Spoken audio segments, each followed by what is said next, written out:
Good morning, all of you, dear children. कक्षा 12 biology. तो ये टॉपिक है आज बायोलॉजी में स्पर्मेटिलियोसिस एंड क्या है स्ट्रक्चर ऑफ स्पर्म, यानी शुक्र कायांतरण एवं शुक्राणु संरचना। शुक्र कायांतरण, तो देखिए ये प्रक्रिया शुक्र कायांतरण का मतलब है कि शुक्राणुओं के निर्माण की क्रिया, और यह एक प्रकार का नरयुग्मक है क्योंकि इसका निर्माण नर जनांगों में होता है। तो लैंगिक संयुग्मन में भाग लेने वाले नर शुक्राणु अर्थात युग्मक यानी नर युग्मक स्पर्मेटिड से काफ़ी भिन्न होता है। स्पर्मेटिड है क्या चीज़? स्पर्मेटिड जो होती है गोल सी रचना है, और इस गोल सी रचना में क्या होता है, काफ़ी परिवर्तन होता है, और परिवर्तन के पश्चात ही जो है ये शुक्राणु स्ट्रक्चर दिखाई दे रही है। इस तरह से जो है ये स्ट्रक्चर में बदल जाता है। जब ऐसी संरचना में ये बदल जाता है तो इस क्रिया को कहा जाता है शुक्र कायांतरण अर्थात शुक्राणुओं का कायांतरण। यानी कायांतरण का मतलब काया में इसके क्या हुआ, बदलाव हो गया। कारण क्या था, एक गोल सी संरचना थी ये, लेकिन धीरे धीरे क्या हुआ, इसमें परिवर्तन की प्रक्रिया उत्पन्न हुई, और ये इस कंडीशन में क्या होता है, बदल जाता है। जब इस कंडीशन में बदल जाएगा हेड, नेक और मिडिल पीस और इसके साथ साथ टेल, यानी कुल मिलाकर 4 भागों में ये बढ़ जाता है, विभाजित हो जाता है। तो ऐसी कंडीशन को कहा जाता है क्या, शुक्राणु अर्थात शुक्र कायांतरण की क्रिया। तो कहने का मतलब है कि स्पर्मेटिड जो होते हैं शुक्राणुओं से काफ़ी भिन्न होता है, और शुक्राणु के बनने के लिए प्रत्येक जो है स्पर्मेटिड में परिवर्तन होता है, महत्वपूर्ण परिवर्तन होता है। और इस जटिल प्रक्रिया को ही, मतलब जो महत्वपूर्ण इसमें परिवर्तन हो रहा है, इस परिवर्तन की प्रक्रिया को ही बड़ा जटिल माना जाता है, क्योंकि ये आसानी से ये क्रिया संपन्न नहीं होती है। इसलिए ऐसी जटिल प्रक्रिया को ही शुक्र कायांतरण कहा जाता है, या फिर इसको स्पर्मेटिलियोसिस भी कहते हैं, या इसको और स्पर्मियोलियोसिस भी कहा जाता है, यानी कई नामों से जाना जाता है। अब इसके फलस्वरूप क्या होता है, कह रहे हैं कि गोल जो स्पर्मेटिड संरचना है ये बिल्कुल एक लंबे से पतले से कोड़े नुमा रचना में, देख रहे हैं यहाँ पर ये लंबे से पतले से और एक जैसे इसका कोड़े नुमा संरचना बन जाती है। तो अगर ऐसी प्रक्रिया है तो इस प्रक्रिया को कहते हैं क्या, शुक्राणु कहते हैं। और ये शुक्राणु का निर्माण किस क्रिया में हुआ, स्पर्मेटिलियोसिस क्रिया में। इसके पश्चात शुक्र कायांतरण की क्रिया या शुक्राणु निर्माण की जो क्रिया प्रारंभ हो रही है, ये क्रिया विशेष करके सर्टोली कोशिकाओं की गर्त से प्रारंभ होती है। यानी सर्टोली कोशिकाओं की गर्त से प्रारंभ होकर के यह एपिडिडाइमिस भाग में संपन्न हो जाती है। यानी इनके निर्माण की जो शुक्राणु कायांतरण की क्रिया होती है, ये खास करके जो होती है सर्टोली कोशिकाओं से प्रारंभ होती है, और एपिडिडाइमिस भाग में क्या होती है, वहाँ तक ये क्रिया शुक्र कायांतरण की पूरी हो जाती है।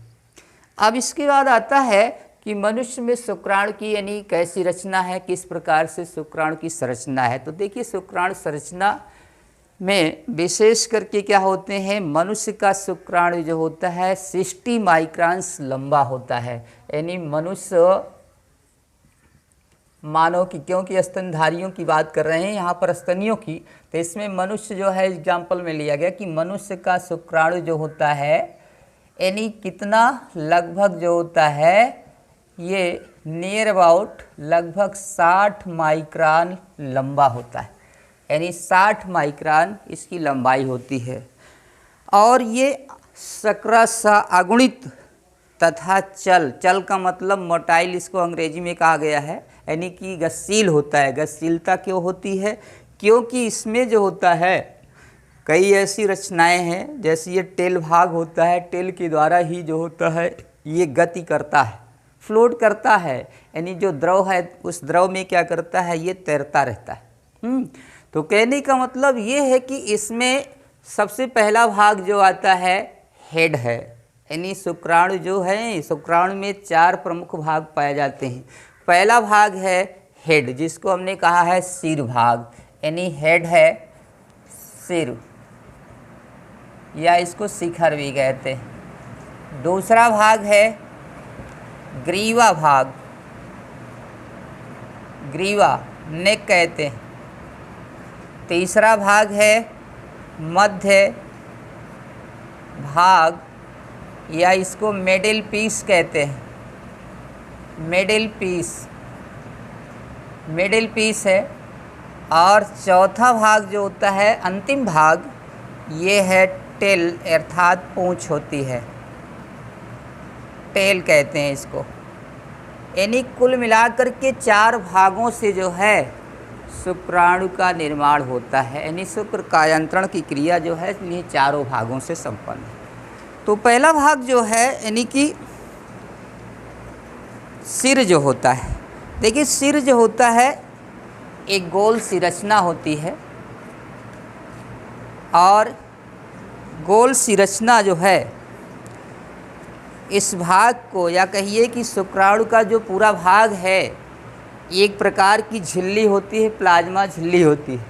इस पूरी प्लाज्मा झिल्ली से क्या होता है, ये आवृत रहता है, कवर्ड रहता है, यानी ढका, यहाँ से ले करके हेड से ले करके टेल तक समझिए कि ये पूरा भाग क्या है, कवर्ड। लेकिन टेल जो होती है नेकेड होती है, नग्न होती है, ये भी बात होती है इसमें। तो कहने का मतलब सिर गोलाकार भाग होता है, यानी सिर कैसा है, ये गोलाकार एक जो है भाग होता है, राउंड शेप्ड है। और इसके साथ साथ इसमें एक बड़ा सा आगुणित केंद्रक होता है, ये आपको सामने दिखाई दे रहा है। यहाँ पर एक बड़ा सा क्या होता है, आगुणित यानी हेप्लॉइड, अर्थात ये कह सकते हैं इनमें क्रोमोसोम्स या गुणसूत्र जो होते हैं वो किस कंडीशन में होते हैं, आगुणित अवस्था में होते हैं। यानी यन और यन क्या होते हैं, जब संयोग करते हैं, संयुग्मन की क्रिया होती है तो 2n बनता है, तो वो डिप्लॉइड कंडीशन होती है। और जब यन है तो यन का मतलब हेप्लॉइड आगुणित अवस्था होती है। तो इसमें एक बड़ा सा क्या होता है, यानी भाग है, और इस भाग में क्या है, इसी भाग को यहाँ पर जो है एक नाम और दिया गया है, एक्रोसोम्स होता है।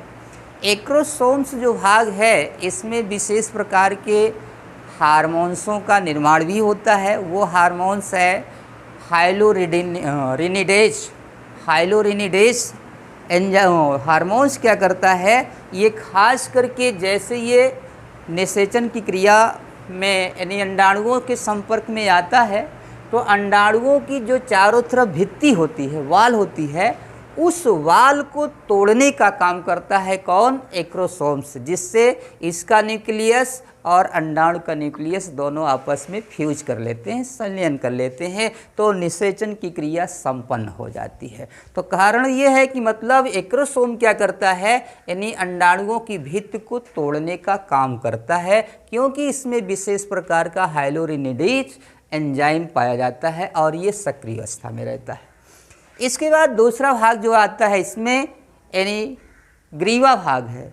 ग्रीवा भाग क्या करता है, मध्य भाग और अग्रभाग, इन दोनों भागों को ज्वाइन करने का, नहीं जोड़ने का काम करता है। ये यहाँ पर देख रहे हैं कि दोनों भाग ये जो होते हैं, ग्रीवा भाग इतना है तो यहाँ इधर आ गया मध्य भाग, और ये अग्रभाग हो गया यानी सिर है। तो इन दोनों को जोड़ने वाला क्या होता है, ग्रीवा, अर्थात गर्दन, जैसे हम लोगों में क्या है, नेक है, हेड, और क्या है ये थोरैक्स भाग को जोड़ने वाला जो भाग है इसको कहते हैं ग्रीवा। तो ग्रीवा में भाई एक जोड़ी सेंट्रियोल यानी तारक केंद्र पाया जाता है, और ये तारक केंद्र क्या करता है, यहाँ पर इसकी क्रियाओं को नियंत्रण का काम करता है।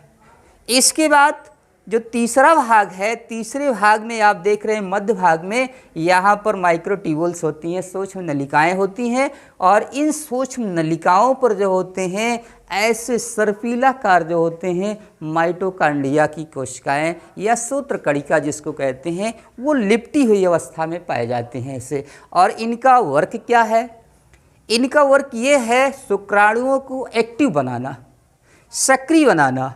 और सक्रिय बनाने के लिए क्या चाहिए? एनर्जी चाहिए, ऊर्जा चाहिए। तो ये खास करके माइटोकॉन्ड्रिया क्या करती है? यानी शुक्राणुओं को एक्टिव रखने के लिए, सक्रिय रखने के लिए ऊर्जा प्रदान करती है। क्या प्रदान करेगी? ऊर्जा। कारण ये है, ये आप लोगों ने पढ़ा भी है पिछली कक्षाओं में कि माइटोकॉन्ड्रिया को ऊर्जा का powerhouse, cell of powerhouse या कोशिका का विद्युत घर कहा जाता है। तो इस आधार पर ये माइटोकॉन्ड्रिया यहाँ पर क्या करती है? यानी शुक्राणुओं को ऊर्जा प्रदान करने का कार्य करती है। तीसरी बात हो गई। चौथी बात आती है, यहाँ से जो अंतिम छोर होता है, अंतिम भाग होता है, ये टेल कहलाता है। यानी टेल पूंछ होती है, और ये पूंछ जो होती है शुक्राणुओं को गति प्रदान करती है। इसी के कारण ये चल और मोटाइल कंडीशन में होते हैं, क्योंकि जब भी जो है वो एमनियोटिक फ्लूइड है या फिर अन्य भाग हैं उसमें, उस गुहा में यानी द्रव जो भरा है उसमें क्या करता है? ये तैरने का अर्थात तैरते हुए गति करने का प्रयास करता है, अर्थात अंडाणुओं तक पहुँचने में इसकी सहायता करता है। तो ये कुल मिलाकर के 4 भाग हो गए। और इसको जो है थोड़ा से आकृति में भी क्या होता है, ध्यान से देखिएगा। इसकी आकृति क्या होती है? नहीं, बेलनाकार होती है। और इसके साथ साथ अगर देखा जाए तो मैथुन क्रिया में लगभग 20 से 30 हज़ार शुक्राणु स्खलित होते। अगर देखा जाए, मनुष्यों की बात अगर कहा जाए तो कॉपुलेशन की क्रिया में लगभग 20 से 30 करोड़ जो होते हैं शुक्राणुओं का स्खलन होता है। लेकिन इसमें क्या होता है? 40%, हाँ, यानी 40% होते हैं। क्या चाहिए? 60। लेकिन क्या है? सक्रिय अवस्था में बाई फर्टिलाइजेशन के लिए यानी कि 40% शुक्राणुओं का एक्टिव होना आवश्यक होता है। यदि अगर 40% से लेस है तो कभी भी जो है फर्टिलाइजेशन का एक्शन यानी कभी संपन्न नहीं हो सकता, अर्थात निषेचन की क्रिया संपन्न नहीं हो पाएगी, जिससे जाइगोट फॉर्मेशन संभव नहीं हो सकता है। तो इसका मतलब है कि ये शुक्राणु यानी अस्पष्ट संरचना में आपके सामने दिखाया गया है। इसको थोड़ा से नोट्स बना करके अच्छे से जो है तैयार कर लीजिएगा। धन्यवाद।